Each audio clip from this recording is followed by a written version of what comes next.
তুই নিজেকে প্রশ্ন কর না, তুই যদি সাধারণ অবস্থায় থাকতিস, নর্মাল সেন্সে থাকতিস, তুই ওর পরিবারের মতো একটা পরিবারের সাথে মিশতিস? ওরকম একটা ছেলের প্রেমে তুই কোনোদিন পড়তে পারতিস? তুই তো সেন্সে নেই দিঠি, তাই এই কথাগুলো তুই বলছিস। আমাকে একটা সিম্পল কোয়েশ্চেনের উত্তর দিতে পারবি? দুটো মানুষ যখন পরস্পরের সাথে কথা বলে না, তাদের কোনো একটা বিষয় মিল থাকতে হয়, ওয়েভলেন্থ ম্যাচ করতে হয়। তুই কিভাবে কথা বলিস ওর সাথে? ও চোখের দিকে তাকাস কি করে? কি বিষয় নিয়ে কথা বলিস তুই ওর সাথে? এই ডিঙ্কা, প্লিজ আমি একটা কথা বলি। This is not the right time. তোমরা একদম এখন নিজেদের মধ্যে অশান্তি করো না প্লিজ। আমরা দিদি তো ঠিকই বলছে, ও যদি ছেলেটার সঙ্গে গিয়ে কথা বলে প্রবলেমটা কি? দিদি আমি একটা কথা বলি, তুমি এখানেই সময় নষ্ট না করে বরং ছেলেটার সঙ্গে গিয়ে কথা বলো। ও যদি স্বীকার না করে তাহলে বুঝতে হবে যে ও তোমাকে কখনোই ভালোবাসতো না। আর দিদি একটা কথা একটু ভেবে দেখো, যদি ও সত্যি প্রকৃত অর্থে তোমাকে ভালোবেসে থাকে বা কোনোদিনও ভালোবেসে থাকতো, তাহলে কি তোমার নিজের মায়ের এত বড় ক্ষতি করতে পারতো বলো? দিঠি, তোমার মা সারা জীবন ওনার জন্য করে গেছে, কখনো নিজের জন্য ভাবেনি, নিজের স্বার্থের কথা চিন্তা করেনি। সেই মানুষটার এরকম একটা পরিণতি হবে, একটা অচেনা ছেলে তাকে শেষ করে দেবে। তোমরা একেবারে শিওর না যে ঐতিহ্যই মাকে শেষ করেছে? মানে মানে পুলিশ শিওর হয়ে যাচ্ছে, তুই আমাদের জিজ্ঞেস করছিস আমরা শিওর নাকি? তোর কি মনে হয় মা কর্পূরের মতো উবে গেছে? মা কোথায় যেতে পারে? আর কে মাকে কি করতে পারে বল? আর কেউ মায়ের কোনো ক্ষতি করতে পারে না, তাই না? আগে কখনো কেউ মায়ের কোনো ক্ষতি করেনি, তাই না রে ছোটদা ভাই? আর তাই এখন আর কেউ মায়ের কোনো ক্ষতি করতে পারে না, তাই না? হ্যাঁ করতে পারে দিঠি, আরো অনেক মানুষ আছে যারা মায়ের ক্ষতি করতে পারে। আমি জানি তারা ভবিষ্যতেও মায়ের ক্ষতি করতে পারে, কিন্তু কি বলতো, মায়ের ক্ষতি করার জন্য যে ক্ষমতাটার দরকার এই মুহূর্তে সেই ক্ষমতাটা তাদের হাতে নেই। সেই ক্ষমতাটা একজনের হাতেই আছে, তোর রাজকুমার ছোটু। পাপা আমি একটু থানায় যাচ্ছি ঐতিহ্যের সঙ্গে দেখা করতে। বেশ যাও, তোমায় আমি বাধা দেব না, আর তোমায় আটকালেও তুমি আমার কথা শুনবে না। শুধু তোমার কাছে আমার একটা অনুরোধ, তুমি শুধু জানার চেষ্টা করো যে ওই ছেলেটা তোমার মায়ের ঠিক কতখানি ক্ষতি করেছে,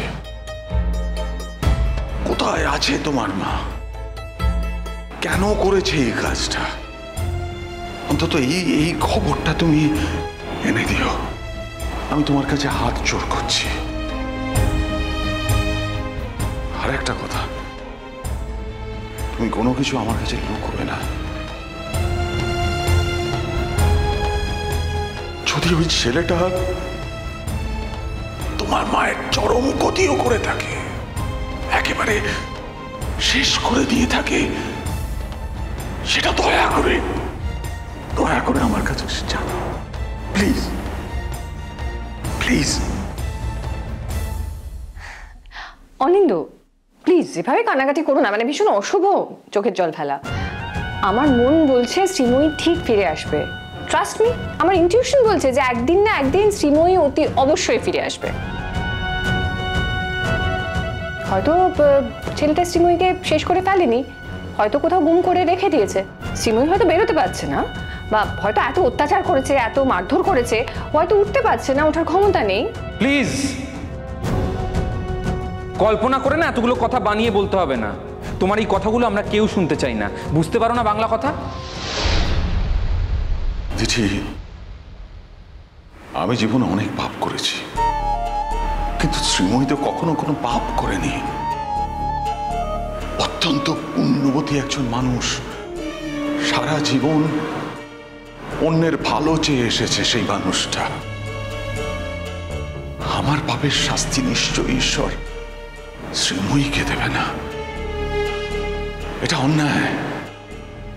ওরকম পুণ্যবতী একটা মানুষের জীবনের পরিণতি কিন্তু কিছুতেই এরকম হতে পারে না, এত এত খারাপ।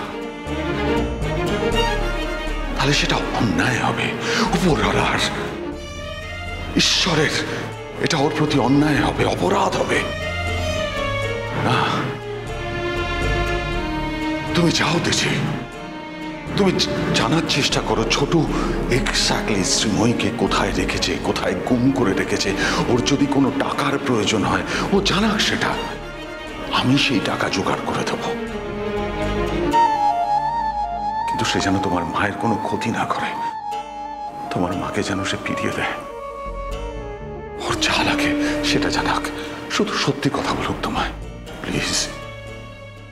শুধুমাত্র টাকা নিয়েও শান্ত হবে না পাপা।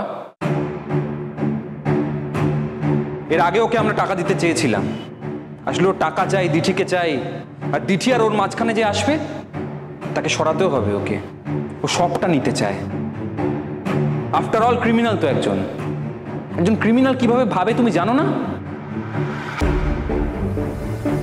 আজ এত কিছুর পরেও আমি কিছুতেই মন থেকে মেনে নিতে পারছি না যে ঐতিহ্য এই কাজটা করেছে। আমার জীবনকে দেখা চেনা সবটা ভুল হয়ে যাবে যদি এই ঘটনাটা সত্যি হয়। আমি এখনো ভরসা রাখছি যে ঐতিহ্য এরম একটা অপরাধ কিছুতেই করতে পারে না। তবু যদি করে,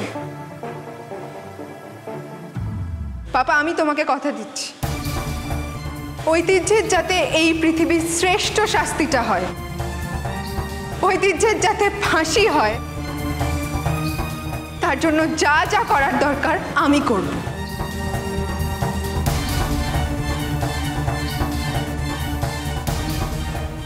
আসছি।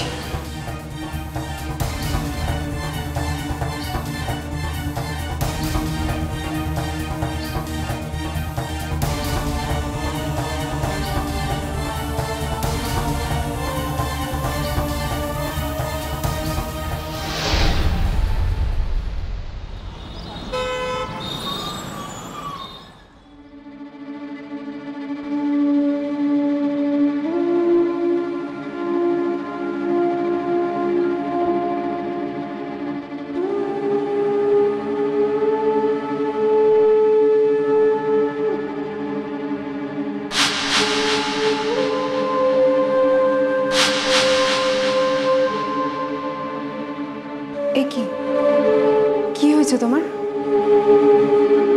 উপহার। এইভাবে মেরেছে তোমাকে? দয়া দেখাতে এসেছো? কিসের দয়া? এই যে আমাকে মেরেছে বলে দুঃখ প্রকাশ করছো। আমাকে তো মারারই কথা, আমাকে মারবে না তো আর কাকে মারবে? এত বড় ক্রাইম করেছি আমি। আমায় সত্যি কথা বলো ঐতিহ্য, তুমি কি সত্যি আমার মায়ের কোনো ক্ষতি করেছো? আমি শুনেছি পুলিশ যখন বারবার তোমায় জিজ্ঞেস করছিল তুমি কোনো কথার উত্তর দাওনি। তুমি হ্যাঁও বলনি, নাও বলনি। তোমার মৌনতা ওরা সম্মতির লক্ষণ ধরে নিয়েছে ঐতিহ্য। কেন এটা করলে ঐতিহ্য? ধরো আমি যদি বলতাম আমি করি, তাহলে কি পুলিশ বিশ্বাস করতো? পুলিশের কাছে তো নির্দিষ্ট প্রমাণ আছে বলেই ওরা আমাকে অ্যারেস্ট করেছে। আর তুমিও তো সেদিন আমায় জিজ্ঞেস করলে আমি বেছে বেছে সেই দিনই কেন কলকাতা এসেছিলাম। হ্যাঁ আমি বলেছিলাম, আমি এই কথাও বলেছিলাম যে যদি কেউ আমার মায়ের ক্ষতি করে, সে যেই হোক, তাকে আমি যত ভালোবাসি না কেন, তার যাতে উপযুক্ত শাস্তি হয় সেটা আমি দেখব। তাই তো হচ্ছে, উপযুক্ত শাস্তিই তো হচ্ছে। কিন্তু তার আগে তো জানতে হবে যে তুমি কাজটা করেছো কিনা। আমি কাজটা করি বা না করি, তোমার মনে তো সংশয় আছে। তুমি তো আমায় সন্দেহ করেছো। হ্যাঁ আমি সন্দেহ করেছি, কিন্তু আমি নিশ্চিত হইনি। সন্দেহ যখন করতে পেরেছো তখন তখন ধরে নাও আমি করেছি। আমি সত্যিটা জানতে এসেছি। সত্যিটা এই যে আমি তোমার মাকে খুন করেছি। কোথায় আমার মায়ের বডিটা? শত্রু শেষ রাখতে নেই, তাই তোমার মাকে মেরে খালে ভাসিয়ে দিয়েছি। না!